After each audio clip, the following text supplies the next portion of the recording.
আল্লাহ সুবহানাহু ওয়া তাআলা মানব জাতির জন্য অসংখ্য অগণিত নিয়ামত দান করেছেন, লা ইউআদ্দু ওয়া লা ইউহসা, যা গুণে মানুষ কখনো শেষ করতে পারবে না। আল্লাহ সুবহানাহু ওয়া তাআলা প্রত্যেকটা নিয়ামতের জন্যই এমনই ঘোষণা করেছেন।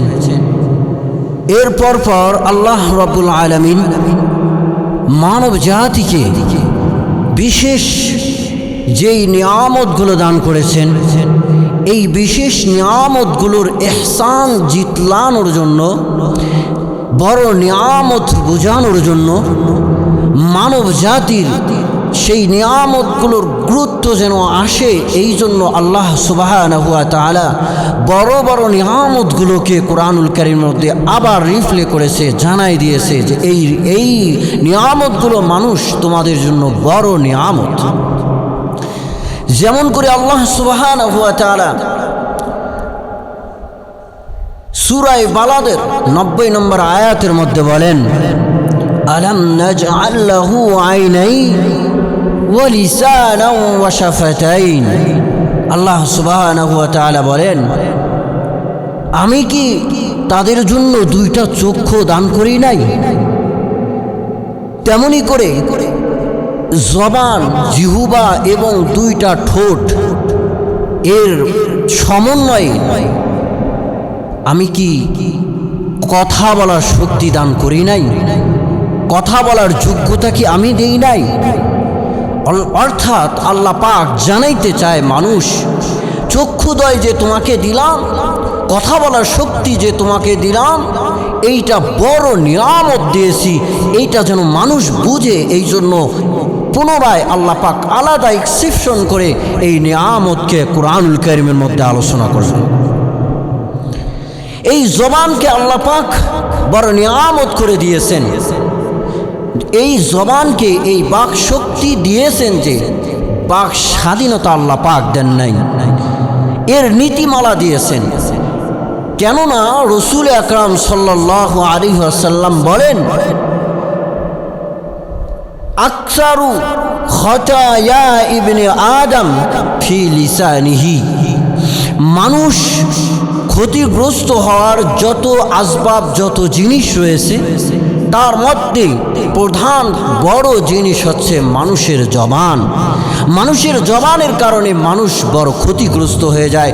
জবানকে কন্ট্রোল না করার কারণে মানুষ বড় ক্ষতিগ্রস্ত হয়ে যায়। তাই বিশ্বনবী বললেন, মানুষ ক্ষতিগ্রস্ত হওয়ার পিছে মূল একটা কারণ হচ্ছে মানুষ এই জবান কন্ট্রোল না করার কারণে। কথা বলেন ঠিক কিনা? আজকে প্রমাণ আমরা পাই, আমাদের সাবেক মন্ত্রী শেখ হাসিনা শুধু একটা কথা বলেছিল যে রাজাকার, শুধুমাত্র বলেছিল মুক্তিযোদ্ধার নাতিরা কোটা পাবে না, তাহলে রাজাকারের নাতির পুতিরা পাবে নাকি? এই একটা কথা বলার কারণে আজকে তাকে দেশ ছেড়ে পলায়ন করতে বাধ্য হয়েছে, এই শুধুমাত্র এই কথাটার কারণে। কথা বলেন ঠিক কিনা? এই জবানের বিশেষ একটা পাওয়ার, বিশেষ একটা অবস্থান পুরা দেহের মধ্যে আল্লাহ পাক দিয়েছেন। কেমন অবস্থান রয়েছে একটু রাসূলের হাদিস থেকে আমরা শুনে নিই। মুসলমান, আল্লাহর গোলাম, আমার আপনার নবী বিশ্ব নবী মুহাম্মদুর রাসূলুল্লাহ সাল্লাল্লাহু আলাইহি ওয়াসাল্লাম বলেন, ইদা আসবাহা ইবনু আদম ফাইন্নাল আ'যা কুল্লাহা তুকাফিরুল লিসান। আমার আপনার নবী বিশ্ব নবী মুহাম্মদুর রাসূলুল্লাহ সাল্লাল্লাহু আলাইহি ওয়াসাল্লাম বলেন, যখন বনি আদম অর্থাৎ মানুষ যখন সকালবেলায় মানুষ যখন কোনো কাজ এখনো করে নাই, ঘুম থেকে উঠেছে, এখনো কোনো আমল মানুষের থেকে প্রকাশ পায় নাই, তার আগেই দেহের সব অঙ্গগুলো জবানের কাছে গিয়ে নতশির হয়ে যায়। ফাতাকুলু, সব অঙ্গ প্রত্যঙ্গ জবানকে বলতে থাকে ইত্তাকুল্লাহ ফিনা, ও জবান আমাদের ব্যাপারে আল্লাহকে তুমি ভয় করো। ফাইন্নামা নাহনু বিকে, ফাইন্নামা নাহনু বিকা, কেননা আমরা আপনার অধীনে থাকি। শুনে রাখো জবান, শুনে রাখো। ফাইদা ইসতাকামতি ইসতাকামনা ওয়া ইযা ইওয়াজাজতি ইওয়াজাজনা।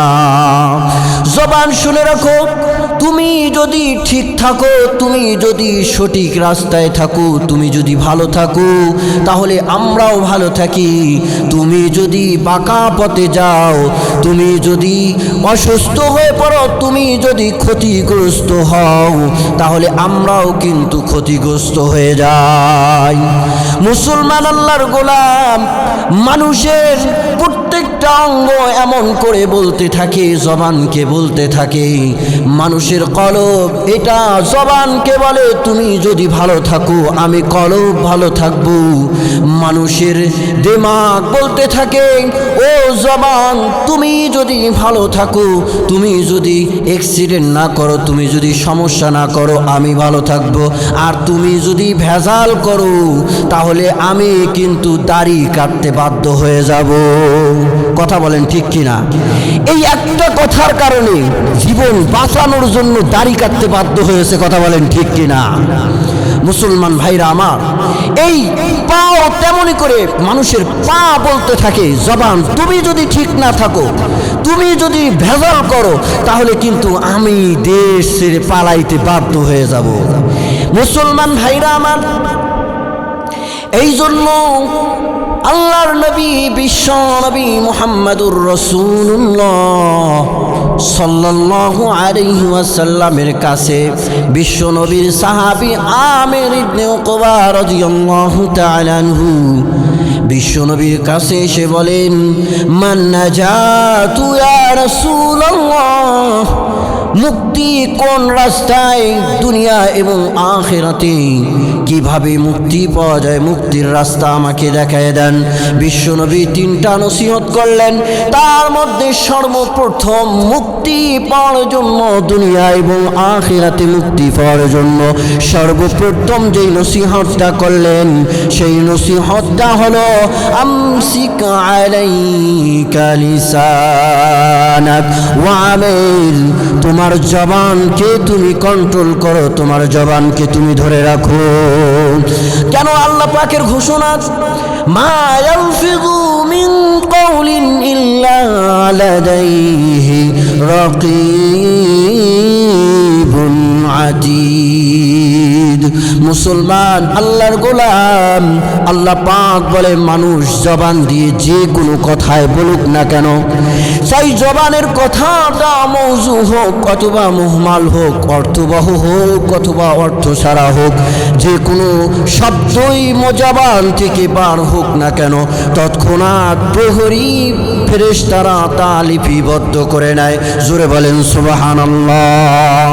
এই জন্য মুসলমান ইমাম আহমদ ইবনে হাম্বল রাহিমাহুল্লাহ যখন মুমূর্ষ অবস্থায় শুয়ে থেকে খুব কাতরাচ্ছিলেন, আওয়াজ করে কান্না করতেছিলেন, তাউস রাহিমাহুল্লাহ সেই সময় ইমাম আহমদ ইবনে হাম্বল রাহিমাহুল্লাহর কাছে এসে এই আয়াতখানা তিলাওয়াত করে ইমাম আহমদ ইবনে হাম্বলকে জানাই দিলেন, ও ইমাম আহমদ শুনে রাখো, শুনে রাখো, মানুষ জবান দিয়ে শব্দ অর্থবহ হোক অথবা না হোক, যে কোনো শব্দই বের করুক না কেন, আল্লাহ রাব্বুল আলামিনের ফেরেশতারা তা লিপিবদ্ধ করে নেয়। তাই তো ইমাম আহমদ ইবনে হাম্বল রাহমাতুল্লাহ আলাইহি যখন এই আয়াতের তেলাওয়াত শুনলেন, আর মৃত্যু পর্যন্ত তিনি আর শব্দটা একবারও বলেনি। তারা কতটুকু যেগুলো জায়েজ জবান দিয়ে বলা জায়েজ আছে, এক্ষেত্রেও তারা কতটুকু সতর্ক ছিলেন। মুসলমান ভাইরা আমার, এই জামানায় ইন্টারনেটের যুগ, নেট যুগে আমরা এসে গেছি। মানুষের জবান দিয়ে যা বের হয় তৎক্ষণাৎ এখন মিডিয়া তা ধারণ করে নেয়। এই জন্য এই সময় জবানকে হেফাজত করা, জবান দিয়ে কথা বলার আগেই ভালোভাবে চিন্তা করে নেওয়া প্রত্যেকটা মানুষের জন্য অতীব জরুরি। কথা বলেন ঠিক কিনা? আমার বন্ধুগণ, আল্লাহ রাব্বুল আলামিন যেমনইভাবে আর দুনিয়ার ক্ষেত্রে যেমনইভাবে মুসিবতের জন্য, মুসিবতের থেকে বাঁচার জন্য আল্লাহ রাব্বুল আলামিন জবানকে কন্ট্রোল করার জন্য বলেছেন, তেমনি করে আল্লাহ রাব্বুল আলামিন হুঁশিয়ারি করে জানায় দেন, ইয়াউমা তাশহাদু আলাইহিম আলসিনাতুহুম ওয়া আইদিহিম ওয়া আরজুলুহুম বিমা কানু ইয়ামালুন। আল্লাহ পাক বলেন, কাল কিয়ামতের দিন, কঠিন মুসিবতের সময়, সেই সময় মানুষের জবান সাক্ষী হয়ে দাঁড়াবে, জবান দিয়ে কি গুনার কাজ করা হয়েছে। এই হাত দুইটা সাক্ষী হয়ে দাঁড়াবে, হাত দিয়া মানুষ কি গুনার কাজ করেছে। পা তেমনি করে বলতে থাকবে, পা দিয়া মানুষ কি গুনার কাজ করেছে। মুসলমান আল্লাহর গোলাম, তিনটা অঙ্গের কথা আল্লাহ রাব্বুল আলামিন এই জায়গায় বললেন। তার মধ্যে সর্বপ্রথম জবানের কথা নিয়ে এসেছেন।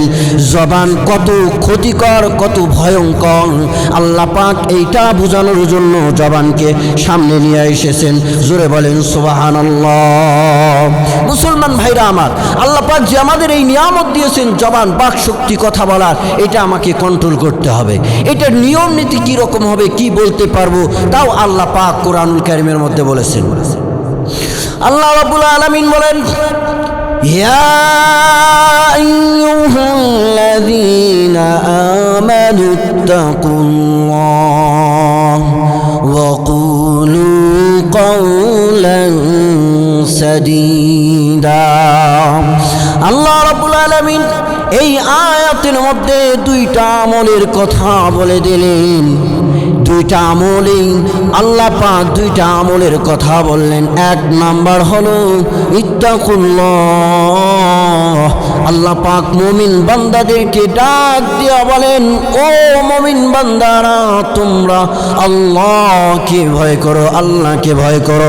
আল্লাহর সামনে তোমাকে দাঁড়াইতে হবে, আল্লাহর সামনে তোমাকে কাঠ গড়ায় দাঁড়াইতে হবে। তুমি তোমার জবান দিয়ে কত গুনাহ করবা, আল্লাহর ভয় কি তোমার অন্তরে আসে না? দ্বিতীয় নম্বর আমল আল্লাহ পাক বলে দেন, ওয়াকুলু কাওলান সাদীদা। আর তোমরা কি করবে? কথা যদি বলো, জবান দিয়ে তোমরা যদি কথা বলো, তাহলে সত্য কথা বলবা, ভালো কথা বলবা, খারাপ কথা বলা যাবে না। মুসলমান ভাইরা আমার, এই দুইটা আমলের ফায়দা কি? এই দুইটা আমলের প্রতিদান কি হবে? আল্লাহ পাক দুইটা আমলের বদলতে দুইটা ফায়দা, দুইটা প্রতিদান আল্লাহ পাক বান্দাদেরকে দেবেন। ইউসলিহ লাকুম আ'মালাকুম ওয়া ইয়াগফির লাকুম যুনুবাকুম। আল্লাহ পাক বলেন, মানুষ তোমরা যদি এই দুইটা কাজ তোমরা যদি করতে পারো, শুনে রাখো, তোমার কাজগুলো সবগুলোকে আমি গুছায়া দেব। চিল্লায়া বলেন সুবহানাল্লাহ। আল্লাহ পাক বলেন, শুনে রাখো বান্দা, তুমি যদি হকের পথে থাকো, তুমি যদি কথা বলতে গিয়া সত্য কথা বলো, তাহলে তোমার সব কাজ হবে গোছালো, তোমার কোনো আজে বাজে কথা মুখে আসবে না, তোমার সব কাজ আমি নিয়ন্ত্রণ করে দেব। শুনে রাখো, তোমার বিরুদ্ধে কখনো কোনো ছাত্ররা আন্দোলন করতে আসবে না, কেউ তোমার বিপক্ষে আসবে না। শুনে রাখো, তোমরা যদি ওই দুইটা কাজ করতে পারো, আর যদি এই দুইটা কাজ তোমরা যদি না করতে পারো, তাহলে তোমাদের সব কাজগুলো অগোছালো হবে, তোমাদের কথার কোনো লিমিট থাকবে না, তোমাদের বিরুদ্ধে সব জনগণ নেমে যাবে, সবাই তোমাকে উৎখাত করে দেওয়ার জন্য, তোমাকে উৎখাত করে দেওয়ার জন্য সবাই প্রয়াস চালাবে। কথা বলেন ঠিক কিনা? আল্লাহ পাক দ্বিতীয় আর একটা ফায়দার কথা বললেন, ওয়ায়াগফির লাকুম যুনুবাকুম। শুনে রাখো মানুষ, শুনে রাখো, যদি এই দুইটা কাজ তোমরা করতে পারো তাহলে আদার্স যত সমস্যা হবে, শুনে রাখো আমি সেগুলো গুছাই দেব, সব সমস্যা দূর করে দেব। তোমার ছোট ছোট ত্রুটিগুলো মাফ করে দেব, তোমার ছোট ছোট গুনাহগুলোকে আমি মাফ করে দেব। সিল্লা বলেন সুবহানাল্লাহ। এই জন্য কবি চমৎকার করে বলেছেন, সুন্দর করে বলেছেন, আয়ে বেরাদার গর্ব হস্তি হক তলব, আয়ে বেরাদার গর্ব হস্তি হক তলব, জুজবা ফরমানে খুদা মকশায়লাব, গর খবরদা রিজ হায়ি লা ইয়ামুত, গর খবরদা রিজ হায়ি লা ইয়ামুত, बरदेहाने खुद बने मारे सुकूत। ऐ सरपन दो नसीहत को शुकूत, घर न जाते बायादात खामोश। কবি বলেন, যদি দুনিয়াতে নাজাত পাইতে চাও, আল্লাহকে যদি পেতে চাও, আল্লাহর রাজি সন্তুষ্টি যদি পেতে চাও, আল্লাহকে যদি তুমি হাই জিন্দা আল্লাহর সামনে দাঁড়াইতে হবে, এই চিন্তা যদি তোমার মাথায় থাকে, তাহলে হক কথা বলা ছাড়া কথা বলবা না, চুপ থাকবে, নাজাত পাবে। আল্লাহ পাক আমাদেরকে এই নসিহত, এই শিক্ষা, আমাদের যে শিক্ষা আমরা পাইলাম যে আমাদের সাবেক মন্ত্রী দেশ ছেড়ে পলায়ন করতে বাধ্য হয়েছে তার জবান কন্ট্রোল না করার কারণে, আমাদেরকে এই শিক্ষা নেওয়ার সকলের তৌফিক দান করুক। সকলে বলেন আমিন।